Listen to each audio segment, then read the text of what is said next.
Salut, moi aujourd'hui je vais vous parler des pratiques laïques en lien avec la naissance. C'est parti! Religion TV. Donc pour savoir qui est lié à l'enfant à la naissance avec les pratiques laïques, ben on va regarder à des choses un peu plus juridiques, quelque chose qu'on appelle la filiation. La filiation définit le lien entre les parents et l'enfant. Donc ça définit vraiment c'est qui est lié à l'enfant. Il existe différents types de filiation au Québec. La filiation par le sang étant celle qui est la plus commune. Donc la filiation par le sang, eh ben, comme ça le dit, ben, c'est ce qui lie l'enfant par le sang à ses parents. Donc ses parents, en voyant qu'il y a une filiation avec ses parents, on sait que c'est eux qui l'ont vraiment conçu. Ensuite, il y a la filiation par procréation assistée. La filiation par procréation assistée se fait avec le constat de naissance comme avec la filiation par le sang, sauf que si la filiation est faite seule, il n'y a alors qu'un parent.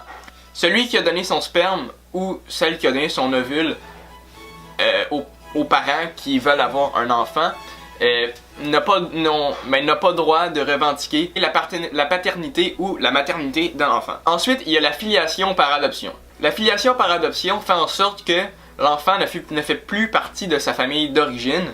Et pour faire partie de la nouvelle famille avec ses nouveaux parents doivent créer doivent signer un acte juridique. Donc, le lien qui est fait dans la filiation par adoption n'est pas un lien biologique avec un des parents, c'est un lien qui est fait signé avec un papier. Donc. Les parents qui sont liés à leur enfant par filiation par adoption ont les mêmes droits et les mêmes obligations que les parents qui sont liés à leur enfant par filiation par procréation assistée ou par le sang. Donc maintenant, qu'est-ce qu'il faut faire lorsque on a un enfant de manière laïque et aucunement religieuse? Donc, au niveau juridique, il faut déclarer l'enfant 30 jours après sa naissance maximum. On envoie cette déclaration au directeur de l'État civil du Québec avec un constat de naissance. Le constat de naissance est fait par la femme qui a accouché. Et dans ce constat de naissance-là, on a la date et l'heure de la naissance de l'enfant, le lieu de la naissance de l'enfant, le sexe de l'enfant, et le nom et l'adresse de la mère. Avec ce document et cette déclaration, c'est le directeur de l'État civil qui va décider si on enregistre l'enfant ou pas de manière légale. Lorsqu'il aura décidé de l'enregistrer, parce que c'est plus rare qu'on n'enregistre pas qu'on l'enregistre, l'enfant sera enregistré au registre de l'État civil du Québec. Aussi, à la naissance, au niveau laïque, il faut absolument choisir un nom pour l'enfant.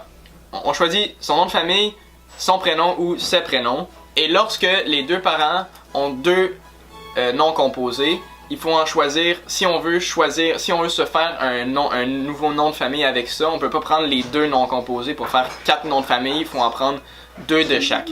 Ou 1 de chaque pour en faire 2. Depuis tantôt, je vous parle des choses plus légales et juridiques par rapport à la naissance d'un enfant dans un milieu laïque. Mais il y a aussi certaines choses qu'on peut faire encore dans un milieu laïque et de manière laïque, mais qui sont plus des rituels ou des événements qu'on peut faire qui sont toujours pas religieux. Par exemple, en France, pas au Québec, mais en France, ils offrent des baptêmes civils. Ces baptêmes civils-là pourraient intéresser beaucoup de gens au Québec, mais on les a pas encore et il n'y a pas vraiment de choses qui indiquent qu'on va les instaurer ici, mais c'est quelque chose qu'on pourrait envisager dans le futur. En France, lorsqu'on décide de faire un baptême civil, souvent ça se fait quelques semaines ou quelques mois après la naissance. Et dans ce baptême-là, on nomme un parrain et une marraine qui, eux, vont s'engager légalement et non moralement envers l'enfant. En France, ce baptême civil se fait à la mairie, ou ici, on l'appellerait plus l'hôtel de ville.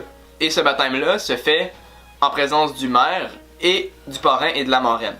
C'est le maire qui va recevoir le consentement du parrain-marraine à assumer leur mission.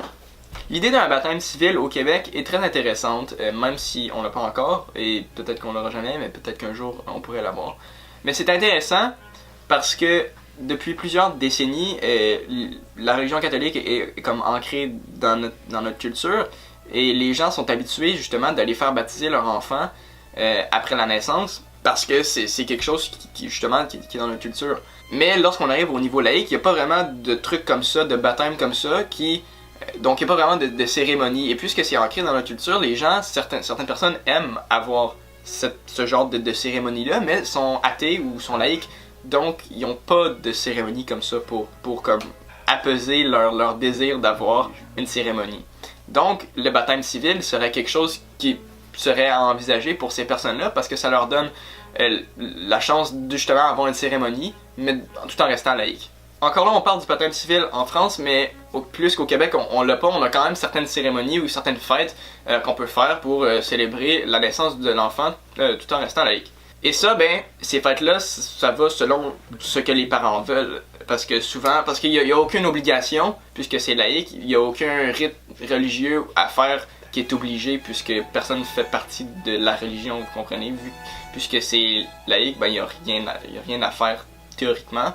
Mais beaucoup de familles décident quand même d'accueillir l'enfant dans leur famille avec certaines cérémonies, certaines fêtes. Certaines familles décident justement de seulement présenter l'enfant au reste de la famille et d'accueillir l'enfant dans l'amour de toute la famille et ça finit comme ça.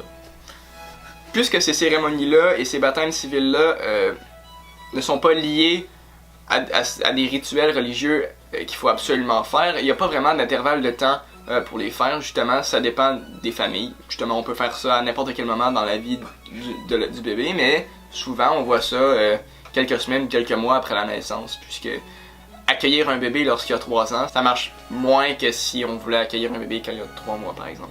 Donc pourquoi un parent voudrait faire un baptême civil? Ben un baptême civil, c'est pour justement avoir plus une cérémonie plus officielle, mais un parent au Québec, parce que le baptême civil n'est pas au Québec, pourrait décider de faire une cérémonie, justement, comme j'ai dit, pour justement juste présenter au reste de la famille et l'accueillir dans l'amour, comme le dirait Chantal Doré dans la presse. Puis où est-ce que ces fêtes-là occurrent? Ben souvent le baptême civil a lieu dans la mairie en France, donc si on les avait au Québec, ça serait de quoi d'assez similaire, donc on l'aurait sûrement à l'hôtel de ville, comme nous on l'appelle.